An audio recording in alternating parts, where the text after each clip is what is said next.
You're watching Leafs Morning Take with host Nick Alberga and former NHLer Jay Rosehill.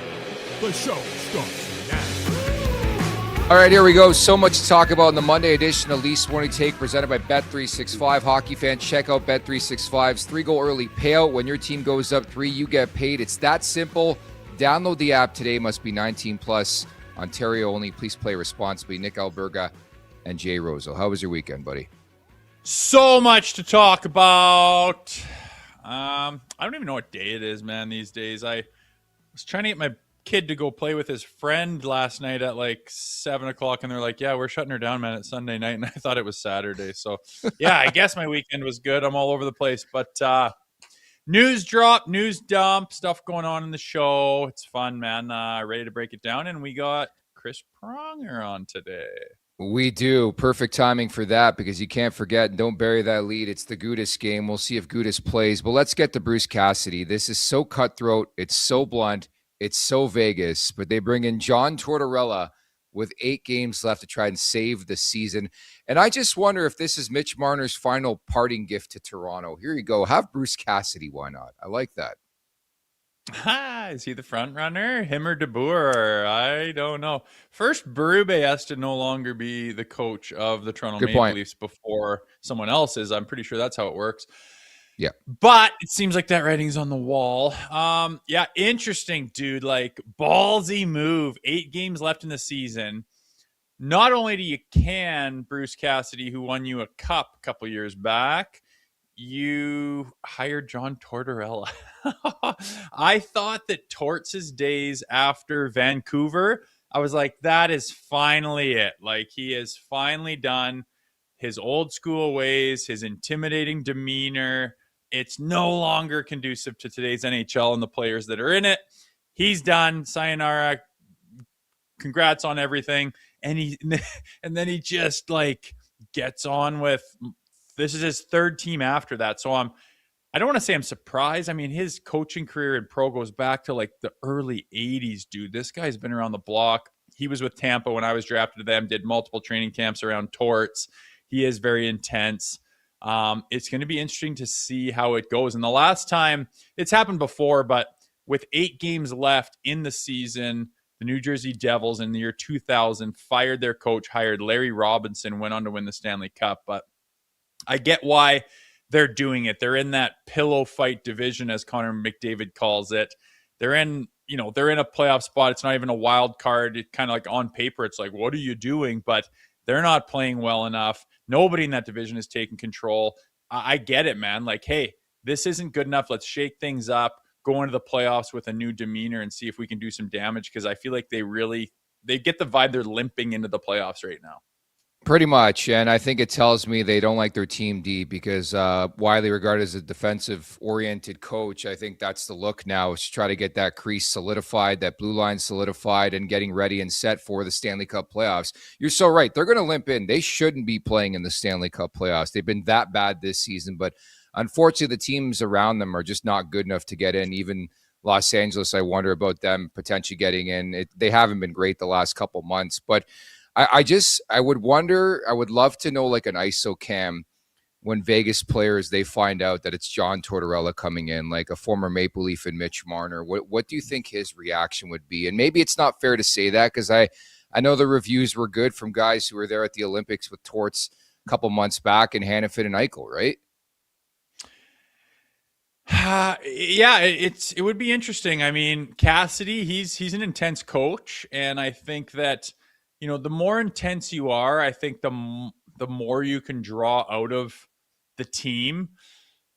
But if you're kind of always that way, it can run a little stale. Like the guys, the ebbs and flows of a season, the ups and downs, and all of a sudden something goes on that's going to happen in a season, and you just know he's going to come in and do the same thing, and it runs a little stale. And maybe that's what happened in Vegas. I think the biggest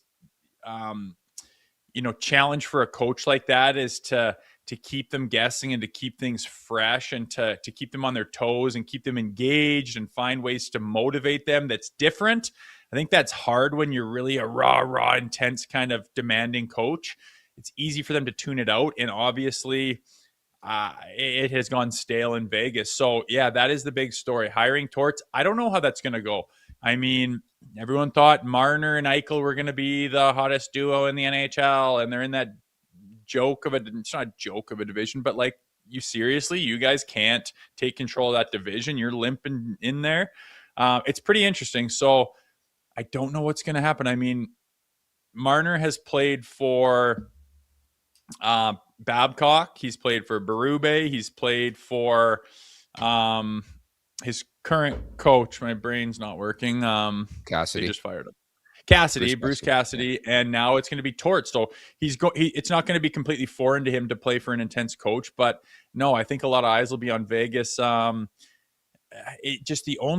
reason this is so ballsy is like you got 8 games before you're playing in the Stanley Cup playoffs to try to figure out what to change and how to adapt and what Torts's message is going to be and what his expectations are going to be. It's going to be interesting, man. It's not very often that you are in a playoff position the way Vegas is, and you have 8 games. What is that, like a couple of weeks, and you're in the Stanley Cup playoffs with a brand new coach, and the coach is Tortorella? It's a pretty interesting story, man. I'm going to start watching a little bit more intently and see how that transpires, because it's a ballsy, bold move.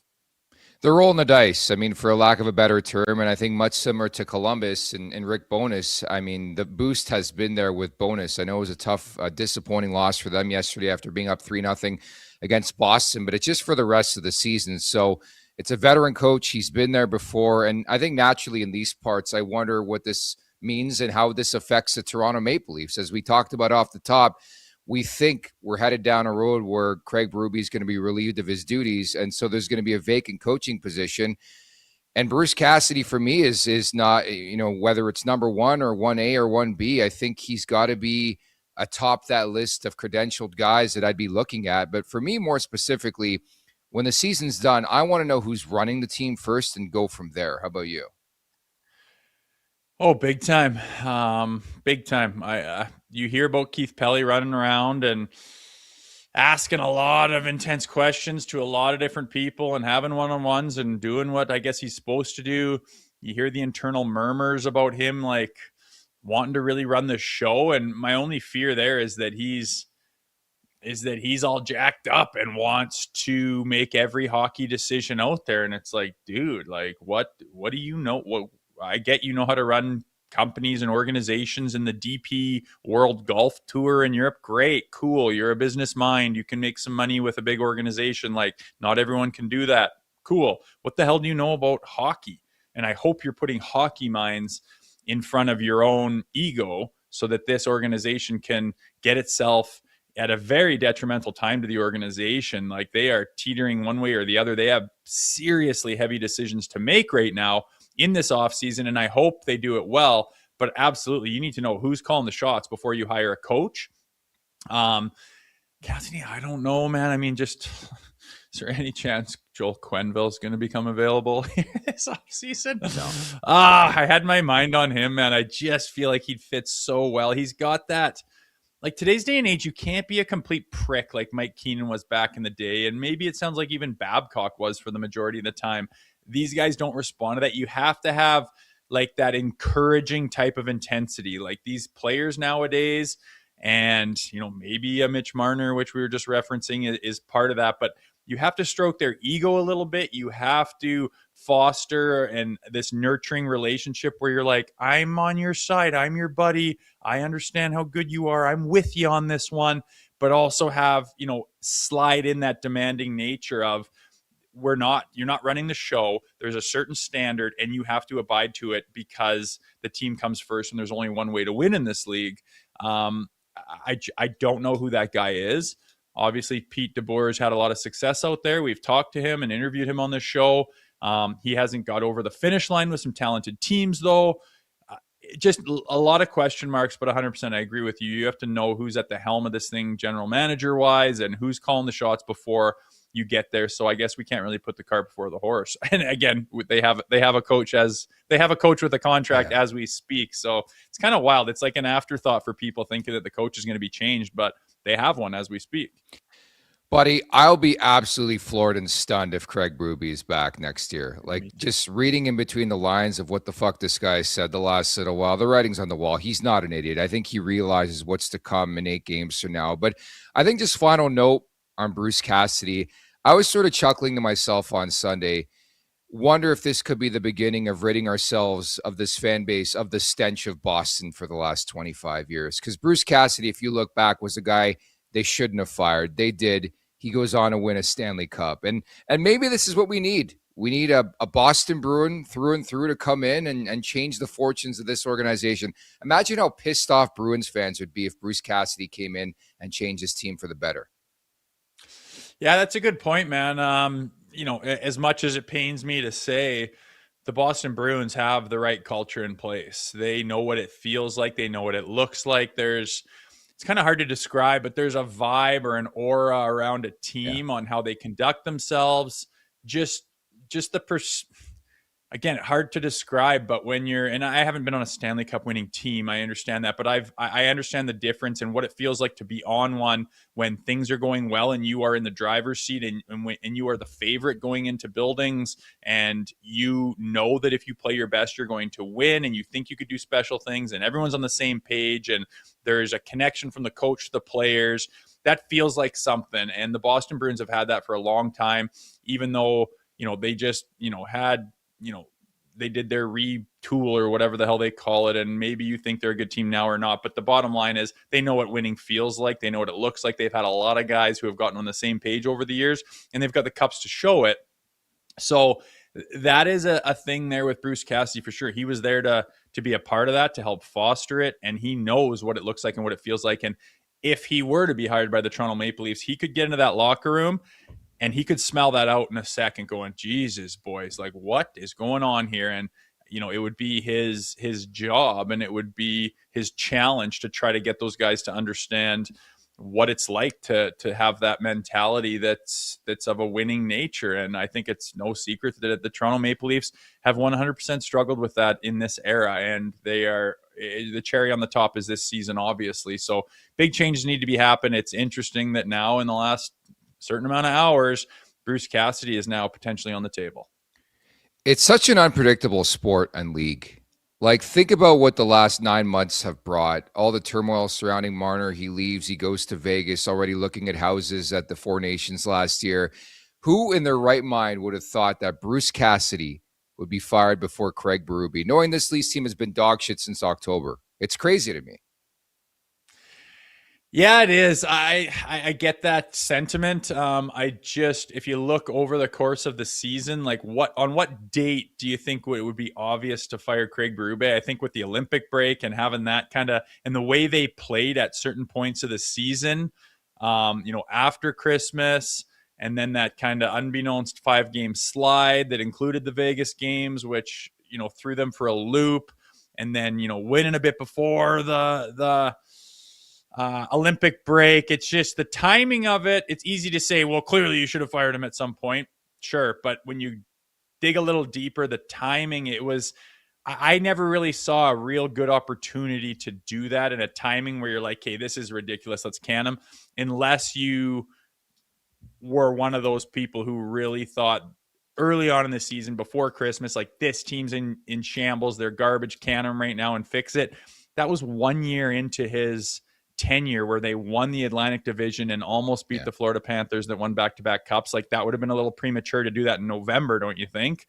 So, I mean, hindsight's 2020. Once again, it's one of those situations, but I do agree with you. The writing seems to be on the wall now.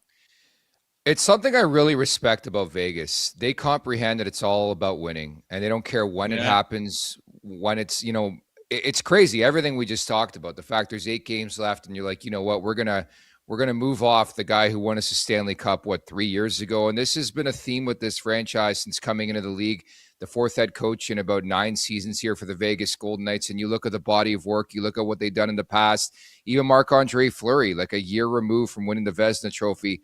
See you later. You're not helping this team. And that's why I just wonder why somebody would want to go to Vegas, but you also understand why, because they win and they want to win. And that's the end game for them. Making the playoffs is not the end game for the Vegas Golden Knights. Winning the Stanley Cup is the end game for that team. And I respect it. I know it's ruthless. Bruce Cassidy's a good man. He's a good coach. He's going to land on his feet, but it's very different to how other teams do business, isn't it?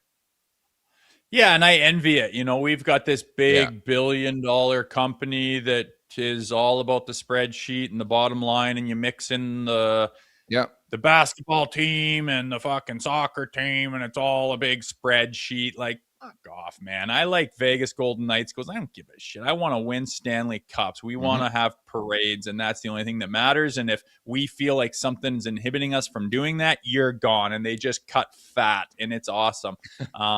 It's not awesome when you're in it. I've been in that. I've been in the pro hockey business, and it is cutthroat, and sometimes you feel like a piece of meat.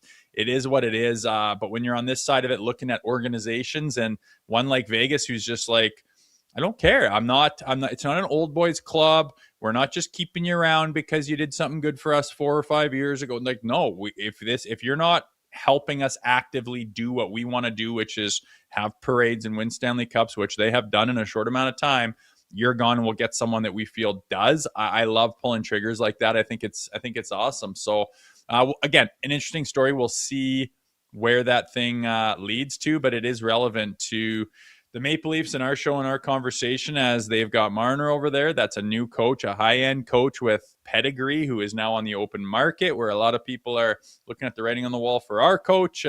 Things line up pretty interestingly. So that was a big news break here on the weekend.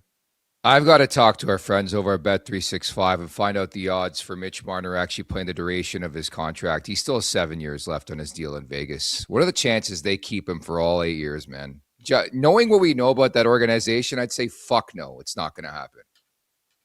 Well, there's other there's other players that have played under Torts who I'm just like, oh my God, is that ever going to be a nightmare? And, sometimes, it seems like it doesn't go well, and other times it does. So it's interesting. We'll see. We'll watch. Do you think that, is there any news on his contract? Is he going to be there a long time, or are they just... No, it's just for the rest of the year. It is, eh? So, yeah, whatever. I don't mind that, man. A guy with the history and the pedigree, and I think it's a great move. And then in the offseason, if it doesn't work out, if they have a first-round exit or they don't play any better, they can really scour the market and see if they can get a good long-term fit in there. Maybe it's DeBoer, even though he was already there. Maybe, there's other guys that are available, and we've had some of them on this show. Yeah, DeBoer going back would be interesting. I guess that was a while ago. He was in Vegas. But I don't know, man. The Leafs need to kind of shit or get off the pot, because there are other teams that need coaches as well. And you better start you've had a head start on thinking about who's a good fit. So you better get on that once the season goes. But again, I agree with you. You need to know who the general manager is and all the rest of it before you make that decision. I think Tree Living's sticking around personally. Vegas is great for the league, and it's interesting you bring that up on Tree, because I saw some conflicting comments earlier today. I believe Darren Dreger was in another publication and mentioned that it's still up in the air on that front. But Vegas is so intriguing for me because you just never know what's going to happen. Somebody sent me a note on Sunday. How hilarious would that have been if Mike Babcock walked in the doors in Vegas? That's something Vegas would do. They don't care if they think they can bring somebody in that can bring them a Stanley Cup and win in the Stanley Cup playoffs. They do not care. Clearly, with John Tortorella coming off the desk, he's doing what me and you are doing, and now he's coaching in the Stanley Cup playoffs soon. Yeah, he's got a little more experience, though. I don't mind it. I think it's a good move. And again, you're not committing to the guy for a 4 or 5 year contract. It's like, hey, come in here and see what you can do. Let's roll the dice. We don't like where we're at. We want to shake it up. 8 games left. Do what you can. See if you can inspire these guys and have a different look and get that coaching bump that can roll right into the playoffs. Good for them. I think it's awesome. We will see, man. Babs still coaching? Is he University of Sask still, or was that 6 years ago? I heard he was just dog fucking it around there, just getting it on his resume. That guy seriously torched too many bridges to be back in this league. But Torts, man, there's something about him. He won't go away, dude. Like I said, I thought years ago there's no way he was going to get another job in today's NHL, and he won't go away, man. There's obviously something to him. 2 Jack Adam awards. That speaks volumes to a lot of people making the decisions. It's funny. I think we were talking about it last week on this podcast, how I asked John Tortorella a couple of different times throughout the season to come on and pretty much told me to stuff it. Like, fuck no, I'm not coming on your podcast. He doesn't love media. So like he loves to coach, which I really, really respect as well. So we'll see what happens. They got a fluff schedule, by the way. If you're Bruce Cassidy, you got to be pissed. The next 4 games, they play twice against the Canucks, once against the red hot Calgary Flames. Ollie Mata's on fire right now for the Flames, but that's a pretty nice schedule to set things up here for Mr. Tortorella in Vegas. Yeah, that sure is. I imagine there wouldn't be any sleeper games. That's probably why they did it now, is to prevent they're thinking they could lose to some of those games the way they're operating. So the coaching bump, it might be a little bit of a facade playing those teams, even though, like you said, Calgary's playing pretty hard right here. I love seeing them play hard. I want them to keep going. And it's funny how quick, like I thought the tank was off the table, and you lose to St. Louis and see who's winning around them, and all of a sudden it's like, this is possible to slide again. So it's, at least there's something fun watching these standings and watching the other teams around them, as we're used to this season being like a formality, as you kind of know who you're playing and what you got, and you're just waiting for the playoffs. As awful as this is, and as awful as I feel like April and May are going to be for this show and the fans of the Maple Leafs, at least this is kind of interesting watching the jockeying for position in the standings here right now. Spirits are higher for sure. There's no doubt about that. Our Super Chat charity partner is Sick Kids. Want to make sure your question or comment gets on the show, hit us up with a Super Chat. Proceeds from our Super Chat will go to Sick Kids, ranked the #1 research-intensive children's hospital in Canada and 3rd in the world. It's pretty unbelievable. We've gone 20 minutes, haven't referenced the name Radko Gudas. It is the Gudas revenge game tonight, but there's a reason to that. Obviously, we thought it was a big enough story, Bruce Cassidy getting fired from Vegas. And number 2, we have no clue if Radko Gudas is going to play in this game, although there are reports out there that George Peros will be in attendance at the game. We sort of joked about that last week, so maybe that's a bit of a hint that maybe Gudas does play in that game. At any rate, Zach Phillips will have TLN After Dark following the game, so make sure you check that out right here on our YouTube channel. And as Rosie mentioned earlier on, Chris Pronger, who better than to get prongs on for a game like this, right?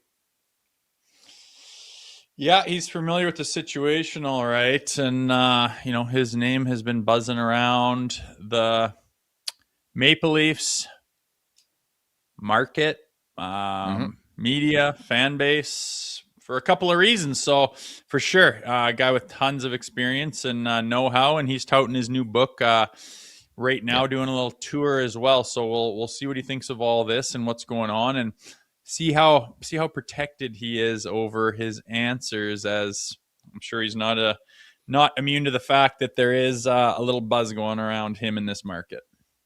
At the Leafs Nation 401 on YouTube, hit that like button, hit that subscribe button. Leafs Point Take, wherever you find your podcast. Make sure to leave us a 5-star review. And don't forget to check out theleafsnation.com. This segment is brought to you by Sunwing, with a wide assortment of all-inclusive packages to dozens of sun destinations in Mexico, the Caribbean, and Central America. Sunwing makes getaways simple so you can focus on enjoying the resort and exploring beyond it. And Sunwing has partnered with Ocean by H10 Hotels. Evenings usually bring entertainment such as live music, shows, or themed events. For more information and to book, check out sunwing.ca. I don't really want to talk much about the weekend, so why don't we start with the Gudas game? How should the Maple Leafs attack this game tonight, Rosie? Well, that's the big question, right? Is he playing or is he not? Is the big question. Obviously, they humiliated themselves in front of the whole hockey world by showing their true colors when their captain got cheap shot and went down. And they knew about it. They heard about it. They recognized it. And they did their best to rectify it in games following that by playing another 5 fights in 5 games or something after that. And everyone's spring loading their shit and grabbing everybody. And, okay, we got it. And, if Gudas plays tonight, I don't know if, I imagine there'll be a forced token square off. Would that be Joshua? Would that be McCabe? Would a guy like Domi just? I think it should be Joshua. I think he should do that. I think that's on his. That's his. It's not his role, but he's the guy who I think should feel the need to be like, hey guys, this is a spot for me to step up and do something for the team. 100%. If it becomes more of a scrummy melee type of thing, I could see Domi. He likes to get the jump on guys, right? He could, grab a piece of Gudas and try to get the best of them quickly in some kind of a scrum, or it might be some, token square off, let's get this over with type of thing, which isn't my favorite in the world. I just want to see, again, I'm kind of back on the team tank here, so I don't want them to be going totally guns blazing, but if they just give that prick, every face off, just lay the lumber on top of his laces, give him a little spear in the back of the knee, like try to get away with a bunch of dirty, just make his life hell to be like, God, I wish I didn't do that type of thing. And if someone wants to scrap him, away you go. But I don't really expect Peros to have to take into account anything that's going to happen tonight. But again, if the team's cut from that cloth, it's pretty simple. You just sit back and watch and they take care of business. This team's not like that. We know that, and it's forced. So I'm actually quite interested to see how they go about it if he in fact plays. But I don't know why I'm resigned to the fact that he's not going to play and it's going to be anticlimactic. Even if he does play, it might be anticlimactic. I just want this team to show up. You want another telltale sign that Craig Berube's done? He's getting fired. They went to St. Louis where he won a Stanley Cup and didn't fucking show up. They got outshot 38-13. There's another sign. They're going to be looking for a new coach in 2 weeks. Like our guy, Craig Berube, I love him, man. They stopped playing for this guy. Like it's disgusting. It's ugly. And honestly, that's where my head goes. Like, I think it's an important game for this team. Do I expect anything out of the ordinary? Probably not. Will they show up on the ice? That's where I start. Will they show up for this hockey game? I don't know. The distraction of Gudas. If Gudas is playing and they don't do anything, I don't know, man. I don't think Gudas. That's even possible, dude. They're not Gudas. That thick. They get it enough now that someone will do something. I really hope he plays for that reason. Just curiosity at the very least of who's going to do something. How's it going to go down? And honestly, it's an unfamiliar position for the Leafs. They're not good at it. I think that was proven with the original incident. So who steps up and how? I hope he plays just so we can see how these guys attack that. Sounds good. And I don't know. I'm curious too. Imagine they don't do anything. But again, we sort of have grown to expect that from this team. Nothing. But I'm just curious, like who tries to do something. But I just want a pulse. Like it's pretty crazy to say that about an NHL team, but we just talked about it. They go to St. Louis, Craig Berube's former team won a cup there, and it's complete no-show. So it's fair to have these low bars, these low expectations for a game like tonight even, right? Yeah, this isn't, they're just limping in. Obviously the tank is, people are aware of that, but this is different in the sense that, are you a team? Do you care? Why did that happen in the first place? And was your response to it after the Matthews incident, was that forced? And was that part of your DNA, or was that just because you were so humiliated you felt like you had to? I think tonight, if he does in fact play again, I am very interested to see what they do, how they do, who does it, and what it looks like. Is it forced? Is it more embarrassing? I have no idea what to expect out of these guys, as they've been a bit of an anomaly in that regard. I saw a funny stat just to tie a bow on this over the weekend. I think Troy Terry has not hit anybody this year. I think Troy Terry on the Ducks hasn't completed a hit this year. So could be a good fit for the Maple Leafs in the summer. What's your really mindset like when you play that many games and you don't even bump into a guy when he tries to go around you? It would be hard to do. It would be hard to do. Yeah. And that guy's accomplished it. And I just can't help but think, what is your mindset going into the game? It's gotta be so soft. And the last thing on your mind is any sort of contact. It's incredible that he's even got to that point where you've played that many games in that many minutes and you haven't even bumped into someone and gotten yourself a hit. I would be mortified if I were him. That's just an awful stat, if you ask me.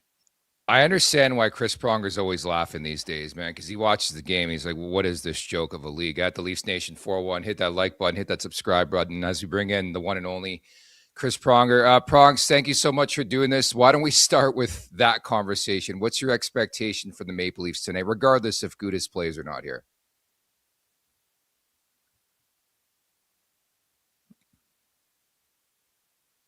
You're muted. We're going to try to get him unmuted here. We have Prongs. Oh, we got you, Prongs. We got you, buddy. I don't know. No, Producer we Vic's don't gonna have to work some magic here. Yeah, we're going to try to get Prongs unmuted here because he's got a lot to say. Obviously, he came in fired up to the conversation too. But that is the big question, I think, what to expect from the Maple Leafs in a game like that. And I think there's a variety of different players who could potentially try to answer the bell, from Pizzetta, Dakota Joshua's a guy, Max Domi, Jake McCabe. Like, I think it's got to be a committee type. Is that going to be right? playing? Sorry, I totally skipped over him. Is he going to played be over the playing weekend? Tonight? Played over the He weekend. did so. Okay, well, that's a no-brainer right there. Yeah. I imagine Gudas will be like, "Yep, I'll acknowledge one of you. Whoever comes at me, yep, He's not a dummy. He's been around. He's played heavy. He gets it. He understands. I imagine he will acknowledge whoever comes at him first. Pizzetta, I kind of missed on. I forgot he'd be playing. Oh, good. If not Joshua, but if nobody steps up, a guy like Jake McCabe, veteran leader, I don't think he would let it go unaddressed. But if it's more than that, instead of just some token, hey, you owe us one, let's go, let's have some meaningless fight and fall down right away, I think that guy needs to feel it a little harder. Definitely. I think we have Prongs back in the mix here, so we'll bring him in a second, get his thoughts on this big Radko Gudas game. I want to ask him about Bruce Cassidy, maybe a potential fit here with the Maple Leafs, as well as the correlation to Mitch Marner. It's been up and down year for both parties following that divorce between Marner and the Maple Leafs, as you bring Prongs in. So, Prongs, let's start with that now that we have you, the Gudas expectation tonight. We got you. There we go. We're back. Here we go. Finally, we have a lot of things we can fix, and this has been a problem. I don't know what's going on with us guys, but this never works.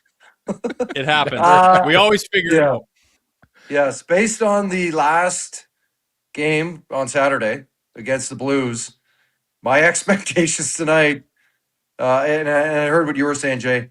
I'm not sure it's, number one, it's not in their DNA. Number two, I'm not sure they know how to handle these types of moments and situations with respect to physical play and a response and all the rest of that. They laid an egg on Saturday night. It was awful. 13 shots on goal. They had 4 shots halfway through the game and very listless. They could barely get out of their own end. And then anytime they got into the Blues offensive zone, it was a quick one and done, a quick half cycle. They got sealed off. Boom. The Blues were off on transition. Not a lot of physical play. To me, it looked like they'd kind of quit and they kind of mailed it in. Based on that, expectations aren't high, but I have to imagine there's a lot of conversation in the locker room about Anaheim, Gudas. What are we going to do? What's the response? Regardless of if he plays or not, do we go grab their best player and beat him up or do something, or do we just let it go? Whether George Parros is in the building or not, I don't think at this stage of the game, they've got, how many games they got? They have 8 games left. Yeah. I mean, whatever, who cares? They're done. So to me, I'm not expecting too much. And going back to the Gudas and Matthews incident, the lack of response there, how much stock did you put into that incident that spoke to you about where this team is at? I think when we look at the response from other teams, the belief that they have in one another, the togetherness they have, you look at what transpired last year in Buffalo, Tage Thompson being hit, no response, to this year, Dahlin being hit, and absolute mayhem against Tampa Bay. I think that just speaks to the togetherness, the belief in one another, the appreciation for one another in the locker room, and their ability to understand what those moments, how they galvanize a locker room, how they can bring players together and teams together, and the chemistry they have. And I think that they're not just out there playing the game and mailing it in, so to speak. They're out there competing at the highest level, pushing one another. I'm sure pushing one another in practice, pushing one another throughout the course of these games, and that will and want to win. It comes from the top players and it works its way down. Ultimately it comes from ownership, management, coaches, players, top players all the way through the lineup. And it permeates through the roster. and guys take hold and understand what the standard is, how we're supposed to respond, and then they go out and proceed accordingly. So who deserves the most blame? Does it start at the top, in your opinion? Is that what you're trying to tell us? Well, I'm pretty sure we all know how Chief played the game, and no, I think it starts at the top of the locker room as to having the conversations amongst one another. How do we handle these situations? What type of team are we? How together are we? What is the chemistry? The belief in one another to accomplish whatever our goals are. Frankly, I'm not sure. Toronto's a little bit of an anomaly in that sense over the last 5, 6, 7 years. This is not the first incident like this, so I'm not sure if they just don't have the wherewithal in the locker room to handle moments like this, or maybe they just don't like each other. I don't know. Like that's where you start asking these questions. Do they not like one another? Is there a fracture in the locker room somewhere? Is it just they don't know how to respond, or it's not inside them to come together? It's not a one-on-one thing. It's not one player had to go do it. It's team tough. It's 4 guys. He gets hurt. 4 guys need to go into the scrum and at least grab, punch, do something just to send a message. And it would be automatic if that group was tight knit and together and on the same page, but it was the opposite of that. And for that reason, I've always looked at this group and the leadership, and like you say, over the last good part of a decade, there's a common theme, and everyone's pointing the finger at Berube, for example, right now. I'm not saying Berube is the greatest coach in the world. I've had him before. I don't think he's the problem. I think he will fall on the sword for this thing, but if you run it back with these same types of players, like, I just think you're begging for the same result. Nonetheless, changes will be made here this offseason. Who do you think is going to take the brunt of it as far as the Leafs moving on from? I think they might. It sounds like they might just clean house and start fresh. Somebody needs to come in with a plan in place and figure out, is William Nylander a part of the solution? Is Auston Matthews a part of the solution? Morgan Rielly? I'll go through the laundry list of players that have no move clauses, and then go to the representation of the player and be like, do you want to be here? Or do you want to be a part of the solution? What's going to change if you are here? And if you're not, give me a list of teams that you're willing to go to, and we'll talk to them and see if there's a fit. Some of these players, there might not be a fit, and they might have to stay. Or it might be like, well, then we're just going to buy you out, or we have to move on and go a different direction. There's a laundry list of things that can happen. But first and foremost, I think it looks to me like they're going to have to just have wholesale changes, and then really take a hard look at how this team has been structured and put together. And, I've said it before, whether they take it to the studs, whether they build around 1 or 2 guys, whether they look at a core group, if there is one, and just start looking at each position. Do we have the right players in place to get to the next level? What type of team are we trying to build? A fast skilled team, a heavy heart team. Like, they look like they're caught in the middle. They were a small skilled team, and they've now gone the other direction, and now they're a slow, big team that doesn't play heavy. They don't play a heavy, hard game. They're not hard to play against. So you go from a finesse, a skilled, fast team to you're kind of caught in tweener no man's land in trying to get to that next level. So they're going to have a lot of hard conversations with ownership, whoever comes in there. If it is, maybe Tree stays. I don't know. And if they do, then they're going to have a long conversation about what that looks like moving forward, what type of team, and then go out and slowly start executing on bringing in the right players to fit that mold. Prongs, I want to circle back to the Gudas knee-on-knee with Auston Matthews. Obviously, you're widely regarded as one of the best leaders of the last 25 years, wore the C. What would your reaction be if you were Auston Matthews after that shit went down? Like, that's ultimately where my head goes. I don't know how Matthews comes back from that. How does he? Well, I think that's the big question mark inside that locker room. What conversations is he having with teammates, with management, with the coaching staff? Whether it's him and his agent, whether it's him, I think that's, I really don't know. I haven't been in that situation, so I don't know how we should respond. Like it's baffling a little bit that it's gotten that far, but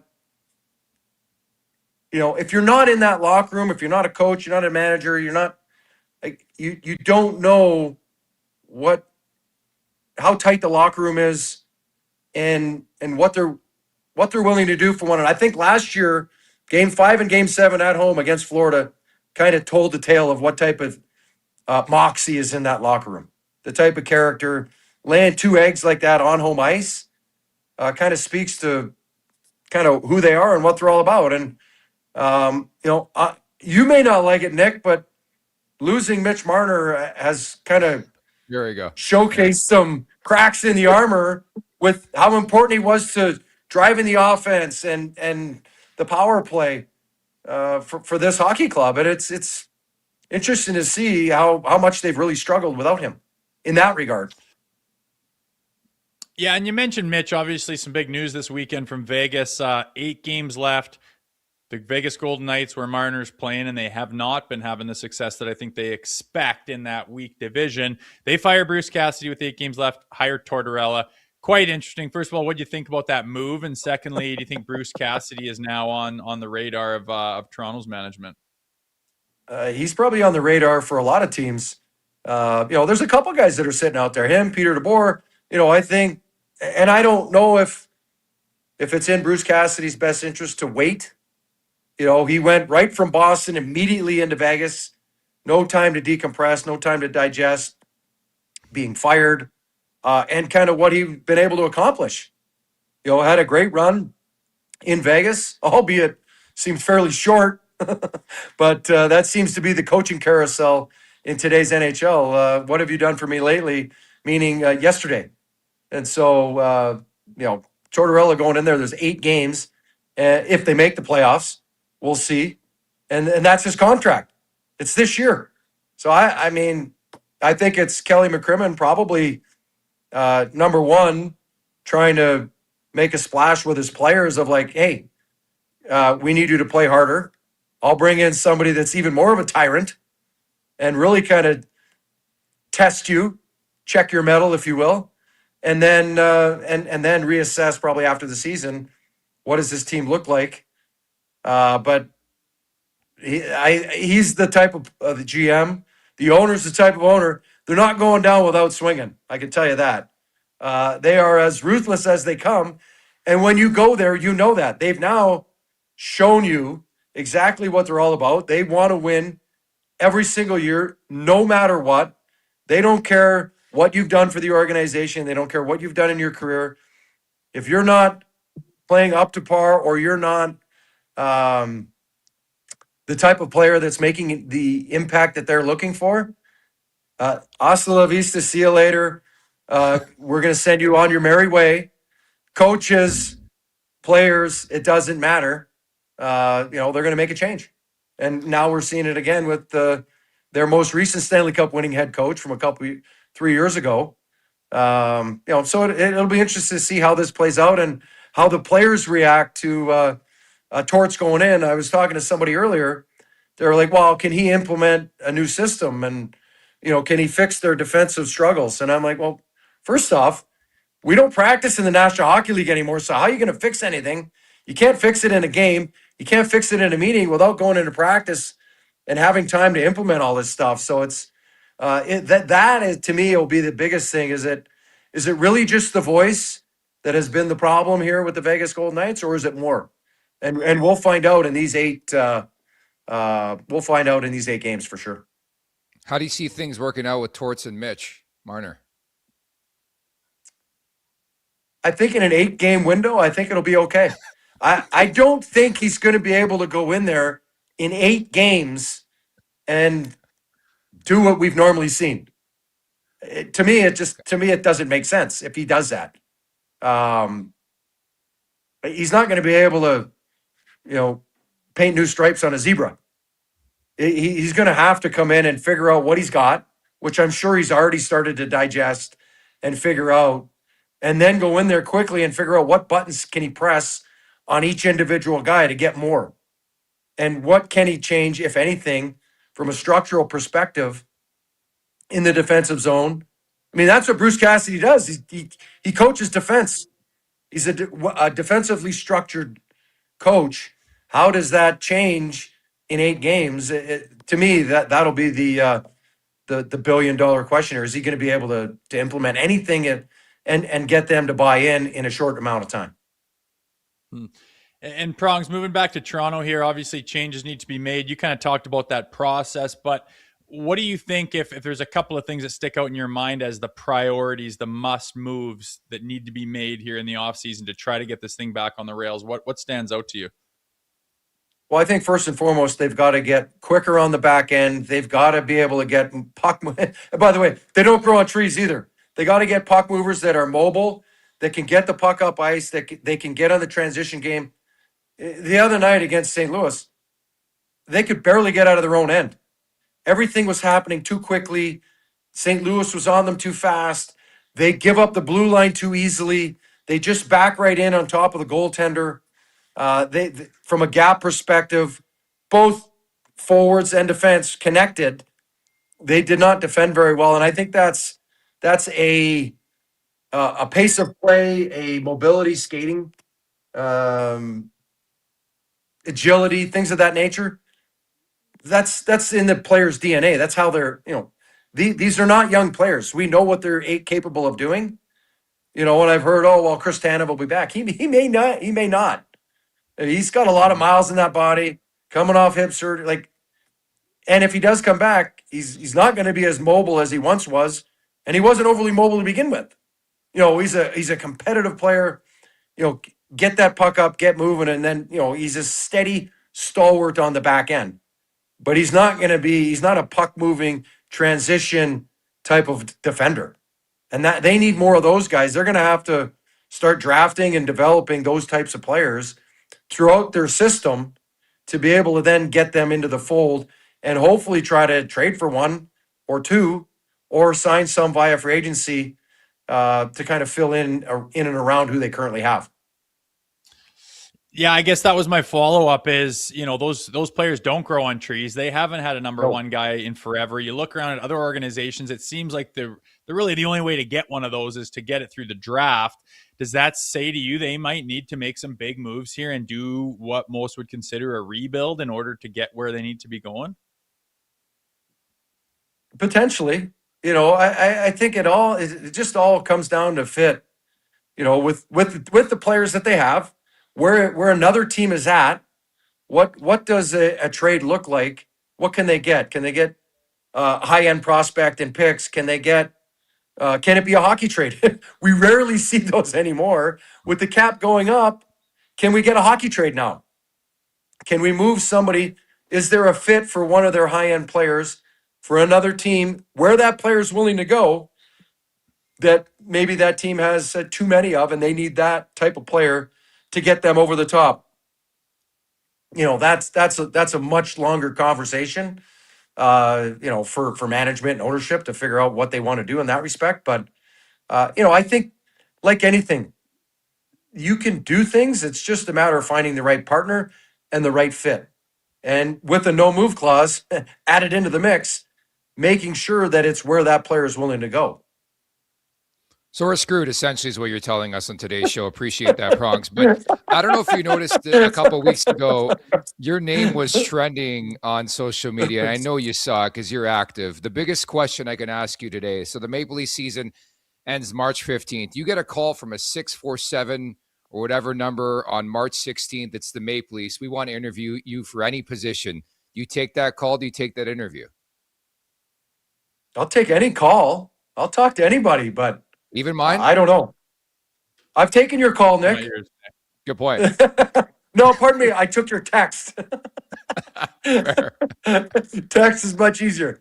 Listen, I've been asked about all kinds of different things. I'm willing to talk to anybody. I never say never about anything. It needs to be, for me to do anything in hockey operations now, it needs to be the right fit. It needs to be, to me, it's more about the fit and more about the opportunity than it is about anything else. And, I'm not going to say, no, I wouldn't be interested in, there's, a number of teams that I would have interest in, but it doesn't mean that they're available, and it doesn't mean that they want me. So, there's all kinds of, we can throw darts at a board and start guessing about this guy, that guy.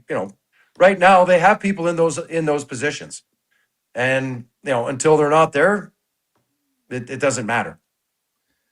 Okay. I'll pick you up at the airport. Okay, bud. March 16th. I can't wait for that day, Prongs. Great stuff, man. Tell us about the new book before we wrap here. I know you've been promoting like crazy. Yes, I can't wait to read it, bud. There Nice. it is, right there. It's like you had it in your Yes, pocket, there ready it to is. go. Yeah, no, I got to go down to the rink and promote my book at the Amazon game tonight. Okay. Yeah, no, earned. Amazon.com, chrispronger.com /book. But no, I wrote this book for part memoir, part life lessons learned from career, post-career, etc. And really it's kind of a playbook or a template for people that want to level up, people that want to challenge themselves, people that want more out of their life, whether it be business, personal, what have you. It kind of speaks to that, and what type of impact you want to have, what legacy do you want to leave those around you and those that are in your life. And it will challenge you. It'll make you look at things a little bit differently. And that's what I'm most proud of. I want more out of my team, my hockey team. And thanks for the correction in the chat. Not March 16th, April 16th. But you caught what I was saying. We'll see you in Toronto, buddy. Yes. Thanks for your time today. All right. Thanks, guys. Thanks, Prong. Appreciate it. Chris Pronger, right. I've hired him Jay. here on Leafs Morning Take, one of our favorites, Hockey Hall of Famer. Buy the book. So motivational. I like somebody who has played that role, and I think he handled the Matthews question so well because he's never had to deal with that. Like, there's always been a response because he's Chris fucking Pronger, and he earned and demanded the respect of that room when he was the captain of a team.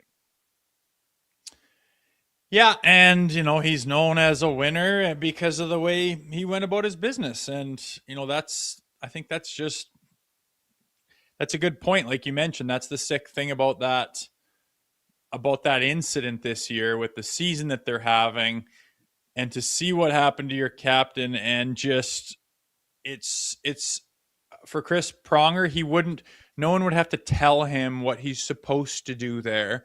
He wouldn't be embarrassed by his reaction to it. The majority of players that are winners, the only thing you have to worry about there is not going so far that you take some massive suspension on the guy. But your instant inclination is absolutely not. And you go flying in there to rectify that situation and to let anyone who could watch that know that the standard is set. You are not fucking around like that with my team. And if every single player has that mentality, as he mentioned, the Buffalo Sabres lately have seemed to adopted it, and they are exploding in large part because of that mentality. It just breeds that type of team first mentality throughout the whole locker room. And it just, again, that incident only put an exclamation point on the idea that these guys do not have it, like, whatsoever. I thought that was humiliating for everyone that was a part of that. And I think they know that. They're not stupid, but the fact that it's not their first inclination the way it would have been Chris Pronger's, I think is a bigger deal than even people might understand. Very disappointing across the board, even the way this team is finishing this season. I get that people are team tank. The players are never going to talk about that or acknowledge that, but lose with pride. Like, again, it was just the latest example of a team that's just given up, and they gave up back. Again, for the majority of this season, they've played like a team that's pissed off their buddy is elsewhere. That's just my sort of 2 cents on that. But even Craig Berube's comments over the weekend, we had one player show up tonight, and that was our goalie. That's really what it boils down to. So, like, a week removed from calling out his goalie, he says his goalie's the only guy who showed up. Like, it's over. It is finished in Toronto for Craig Berube. Well, I was curious. We haven't talked about it yet, but Willie Nylander throws a little Willie shade. What'd you make of that? He's got answers, this guy. He's got answers, but I'm going to tell you I got the answers, but I'm not willing to share them right now. Okay, Willie. Do any of the problems have to do with your general attitude towards the game at any point in time, and your wife beaters and fucking fancy clothes and YouTube channel and completely obvious disregard for showing any type of effort at multiple points throughout your career. Nothing to do with that though, right? Like, fuck me. But I did think that it was probably, I mean, if you had to bet on it, it was probably a shot at Craig Berube and, what his thoughts are towards Chief. And that sums up the season for me, right? You bring Chief in because you have this fast, talented team who doesn't seem to play with enough grit or guts to get through the playoff teams when it matters. So let's bring in Craig Berube and take this talented team and kind of have the accountability to say, you got to play hard all the time. You got to be tough to play against. You have to adopt this, a little bit more grit, and you have to round out your team with some of the stuff that you're lacking. Obviously, Willie Nylander, he has said, no, not my thing, not my deal. And he's a leader of the team. He's one of the top dogs, leaders of that organization. And because of the way the season has gone and the way the whole team has just deviated from any type of hockey that Craig Berube is asking them to play, and then Willie Nylander says that, it's hard not to read between the lines saying, this guy's given the double barrels, as he's not immune to throwing out the finger, to Good Craig point. Berube potentially on his way out the door. Yep, it's another coach, whatever. I'm still getting paid every year, so nothing really changes. I'm Willie Nylander. We'll probably see him at the World Championship too in a couple weeks' time. So there's always that. Like, he's just Willie being Willie, right, Rosie? It's Willie.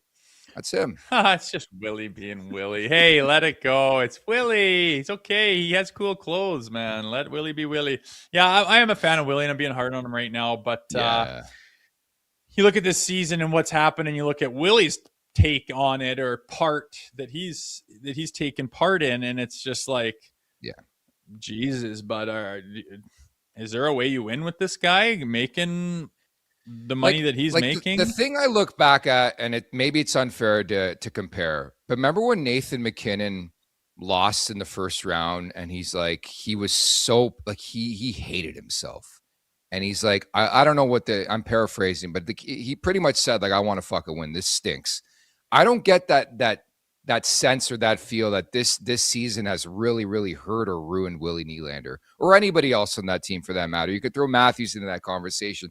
How much it stings to lose, and that's what pours out of Nathan MacKinnon, whether it's losing in the Olympics, losing game one of the playoffs.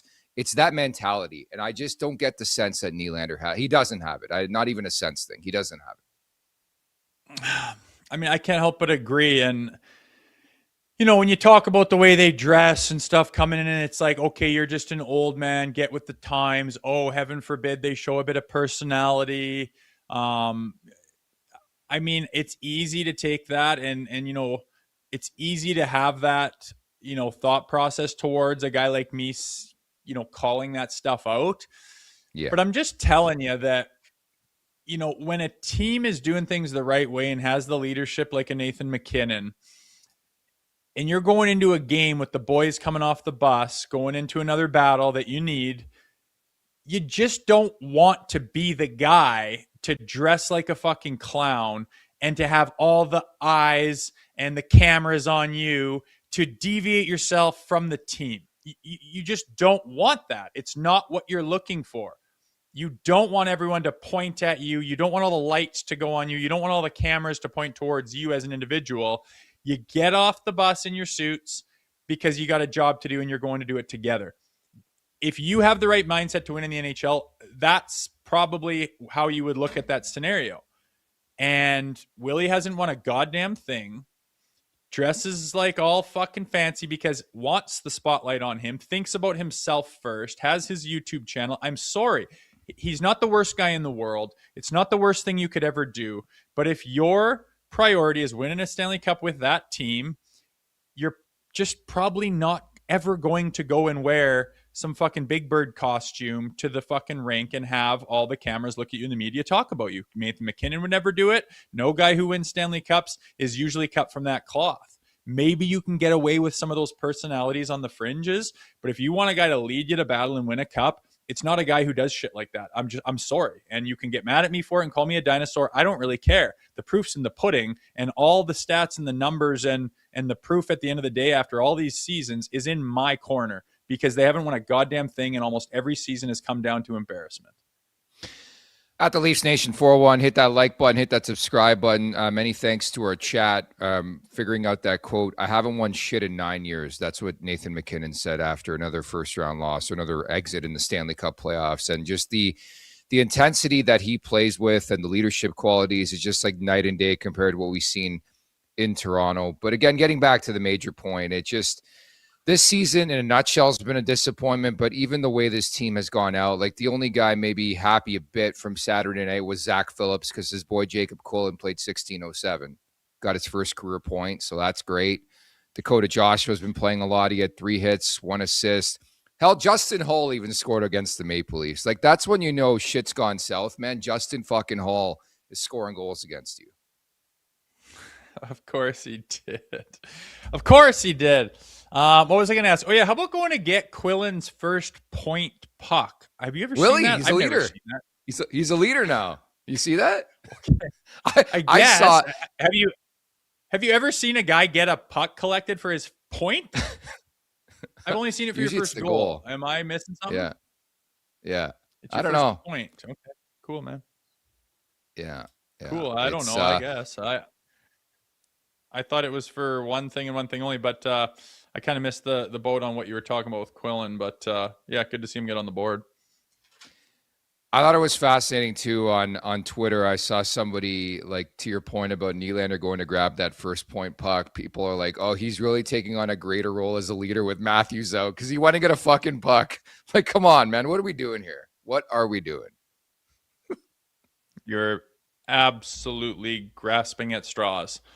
Like, season's crumbling and you see him just gliding and completely big turnover, and then the last guy to come back as a big lazy swoop to come back and watch it go into your net. Like, it just, if you have any bit of that, you're really going to struggle to win as a leader in the NHL. And I guess that's kind of, I mean, as a dude, I think Willie's probably a good shit or whatever and a nice guy or whatever. But I'm not interested in that. I need dogs to try to win the Stanley Cup in that market. And it's just so clear to me that it's not getting it done. And it's a very difficult thing to say, and it's very risky. But for that reason and those reasons and many, many of them in the past that have come to fruition time and time again, I can't help but think that this team needs to seriously rebuild and look at taking some big swings. It's going to make a really big dent in this organization and what the team looks like and who's running the show in it. And I think that the quicker they do that, the better off they'll be, because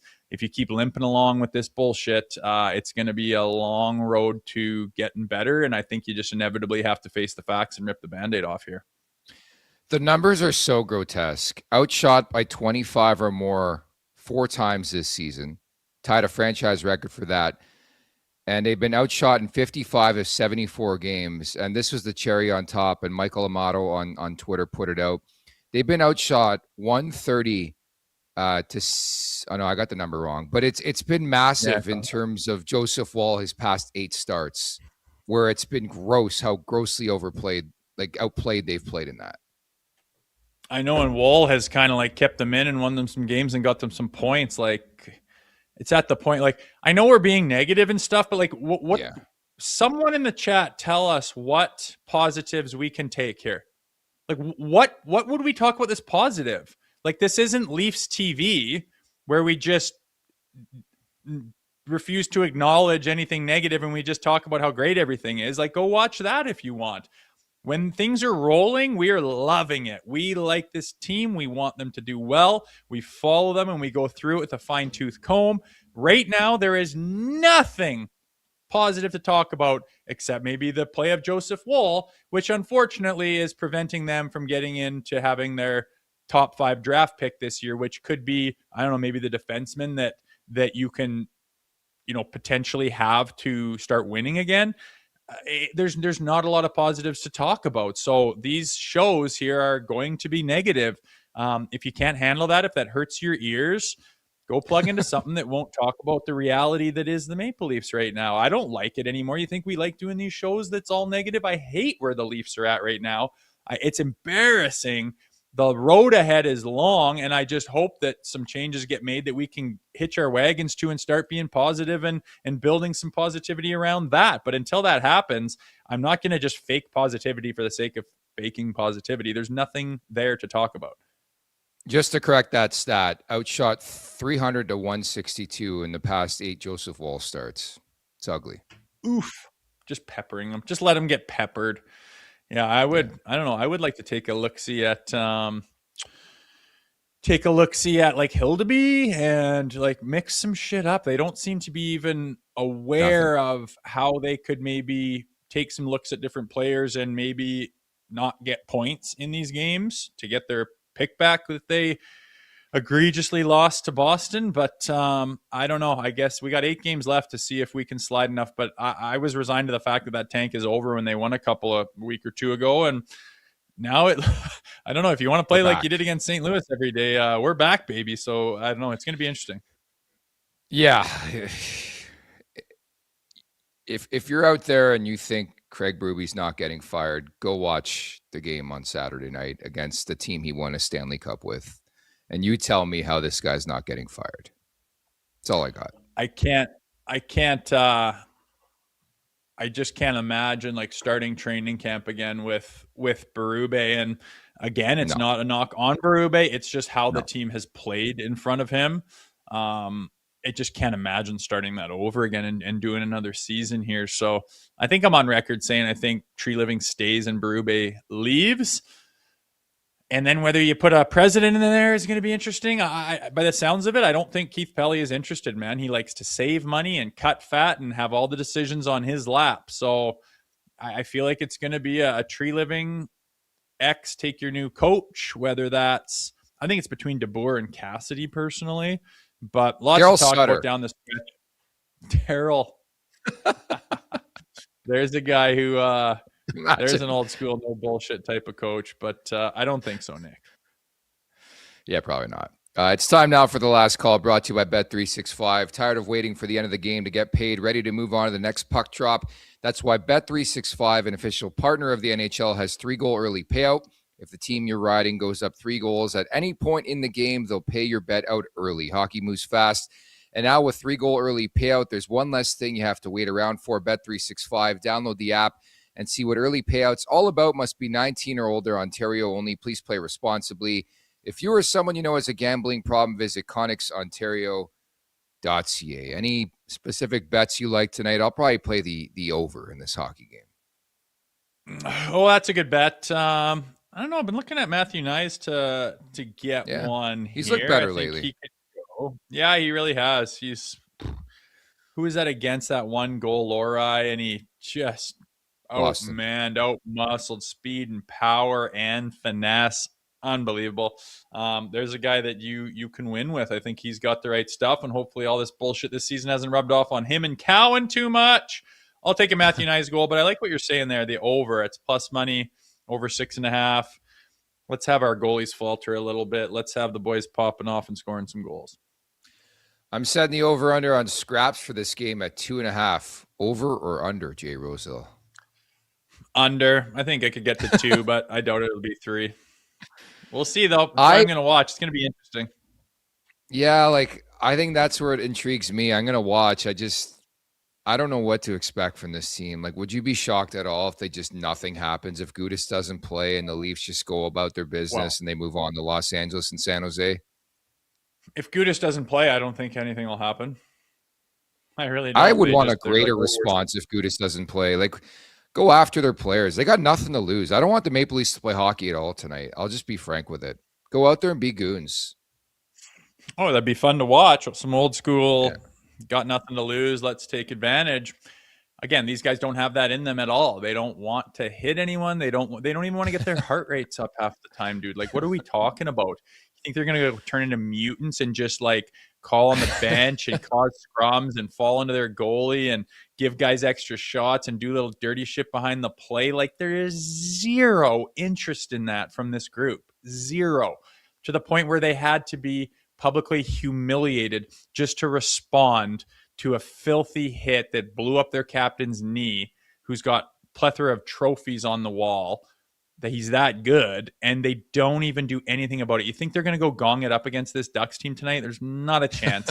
Someone will do something because they feel like they have to if Gudas plays, and other than that, I don't see a whole lot happening. I hope I'm wrong, though. we're going to find out. At least there's something to pay attention to tonight. Wonder what the odds would be of a Nylander and Troy Terry fight. We talked about it earlier. Just an outrageous statistic. Troy Terry has yet to register a hit through like 60 games or whatever it is. So gross.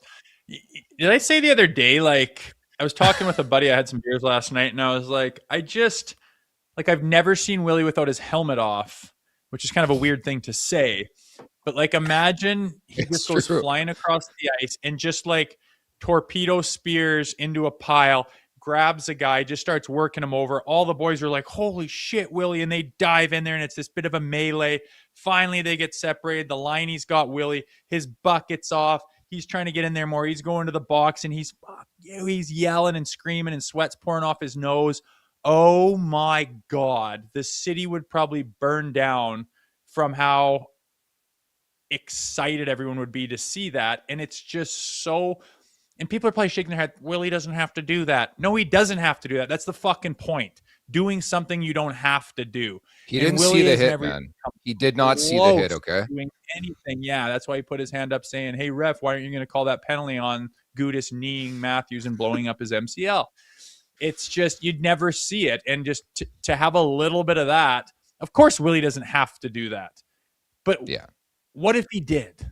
What if he did?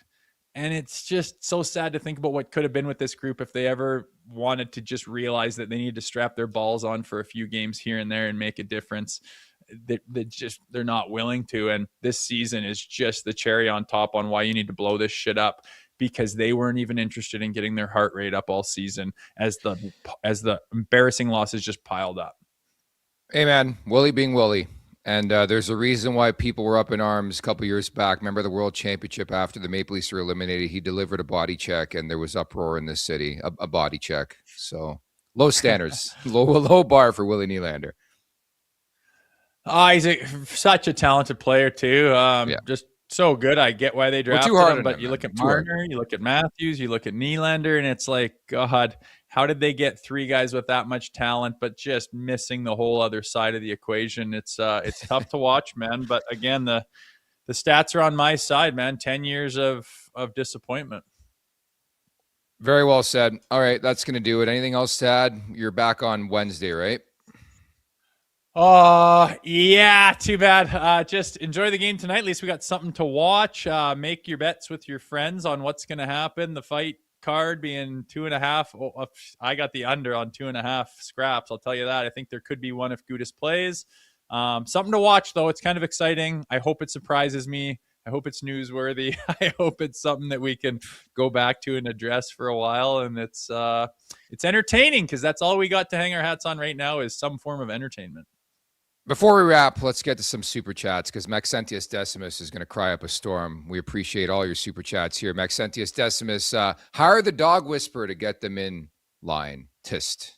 Appreciate the super chat there. And Amrush89, our favorite. Of the 2 stars, only one seems able to handle the market and being yelled at by the coach. 34 deserves it at many times, and that's not allowed. 88 also does better in the playoffs. I'd keep 88, ship out 34. And I'm sure we'll have a lot of those combos down the stretch. Who do you keep if you had to keep one, right?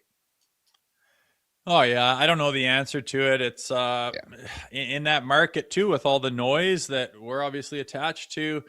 You make a big move like that, it's hard to win. Like, they don't make hockey trades too much anymore, and a lot of things have to go right. You got to find a team that's got, like, Prong said, too much of one thing. Who has too many stud defensemen?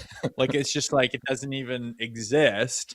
So to find a team that wants to make a deal, there's no doubt a lot of people would want an Auston Matthews or a Willie Nylander on their team. What they're willing to give up and to make, the guy at the helm of the Maple Leafs pull the trigger on that move would be a tall task.